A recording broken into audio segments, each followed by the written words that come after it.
হুজুর যখন ওয়াজ করেছেন, ওয়াজটা খুব দিলের কান্দে শুনছেন।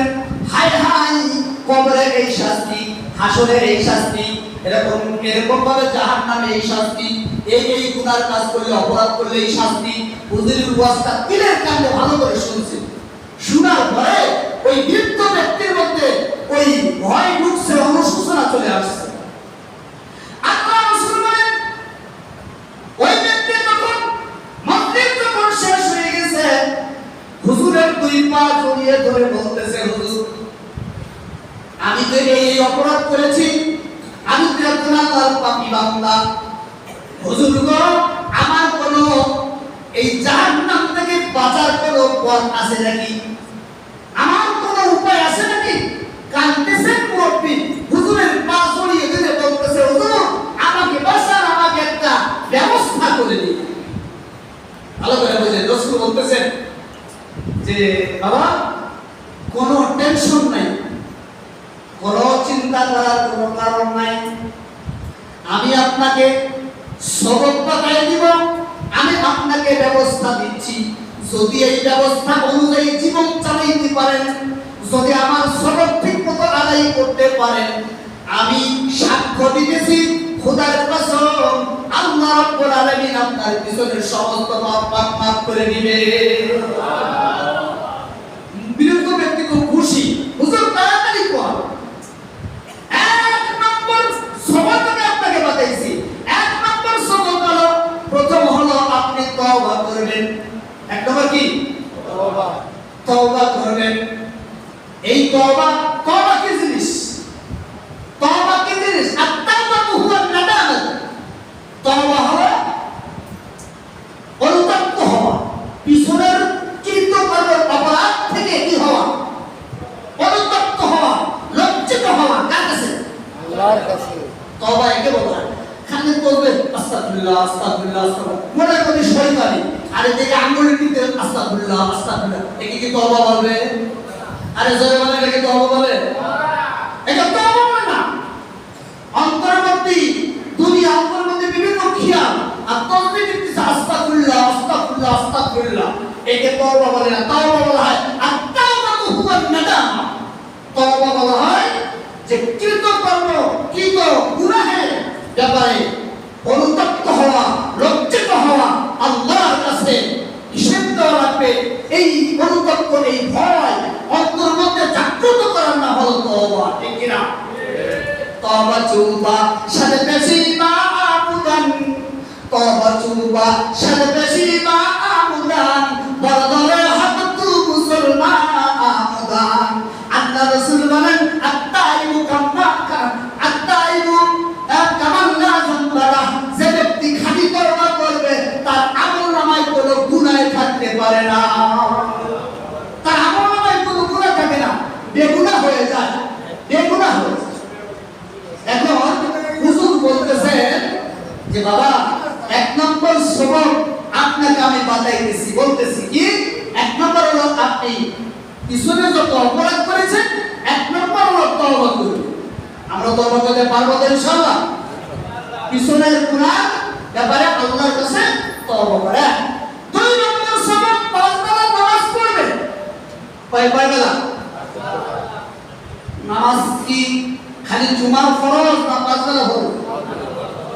ভালো করে মনে রেখে, অনেকে খালি এই জুমা থেকে ওই জুমা পর্যন্ত মাঝখানে আটটাই ফেলে, একেবারে জায়গায় ফেলে। আসলে কি খালি জুমা ফরজ না পাঁচ বেলা নামাজ ফরজ? আল্লাহ রাসূল বলেন, হুজুর তখন তাকে দুই নম্বর সবক দিলেন, পাঁচ বেলা নামাজ ঠিকমতো আদায় করবা। তিন নম্বর সবক দিলেন, হুজুর বললেন, বাবা শেষ রাত্রি উঠবা, উঠিয়ে কয়েক রাকাত তাহাজ্জুদের নামাজ পড়বা। তাহাজ্জুদের নামাজ পড়িয়া যায় নামাজের উপর বসে, পশ্চিম দিকে বসে নফি ইসলামের জিকির করবা, লা ইলাহা ইল্লাল্লাহ, লা ইলাহা ইল্লাল্লাহ। এইভাবে নফি ইসলামের জিকির করবা। জিকির করে করে চোখ দিয়ে পানি ভাসাইয়া দিবা আর আল্লাহকে ডাকতে থাকবা। এইভাবে তিনটি সবক দিলেন। এই তিনটি সবক দিয়ে আমল করলেন, 5 বেলা নামাজ ঠিকমতো পড়ে, শেষ রাতে তাহাজ্জুদের নামাজ পড়ে, যায় নামাজের পরে বসে নফিলে জিকির করে। একদিন জিকির করতেছে, জোরে জোরে আল্লাহর জিকির করতেছে, হঠাৎ করে আসমান থেকে আওয়াজ আসলো, গাইবি আওয়াজ। রাসূল বলেন, গাইবি আওয়াজ আসমান থেকে এসে বলতেছে, হে আমার বান্দা, তুই যতই কান্দিস না কেন, তুই যতই আমাকে বুলাও না কেন, যতই তুই আমার জিকির করো না কেন, আমি আল্লাহ তোর নামটা জাহান্নামের দফতরে লিখে দিয়েছি। এখন আর তোকে জান্নাতের দফতরে তোর নাম লেখা যাবে না, আমি তোকে ক্ষমা করতাম না। তুই যতই জিকির করো তোকে ক্ষমা করা হবে না। বলেন নাউযুবিল্লাহ। এই কথা যখন শুনছে, স্ত্রী আমার পাশে শুয়া, স্ত্রী আবার এই আওয়াজটা শুনছে, বুঝছে? আওয়াজটা শুনে বলতেছে, ও গানের স্বামী আমার, আপনি কি ওই গায়েবী আওয়াজ কি আপনি পান না? আপনি কি শোনেন না আসমান থেকে কি আওয়াজ আসে? স্বামী বলতেছে, ও আমার বিবি, তুমি তোমার মতো ঘুমাও, আসমান থেকে কি আওয়াজ আসে আমি শুনছি। আল্লাহ যা বলছে এটা ঠিকই বলছে, কারণ আমি যে অপরাধ করেছি, আমি যে সারা জীবন অবাধ্য চলেছি, আমার নামটাই তো জাহান্নামের দফতরে লেখা উচিত, আমি তো জান্নাতের যোগ্য না, আমি এমন অপরাধ করেছি, ক্ষমা পাওয়ার অযোগ্য।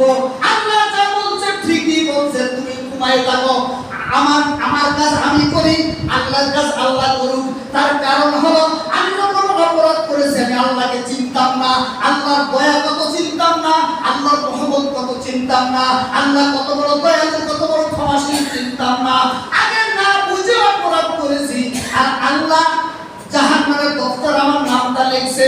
এখন আমি যখন মাহফিলে গিয়ে আল্লাহর রহমত চিনে ফেলছি, আল্লাহর দয়া চিনে ফেলছি, আল্লাহর অসীম রহমত আমি চিনে ফেলছি, আল্লাহ যে বড় কত বড় ক্ষমাশীল আমি চিনে ফেলছি।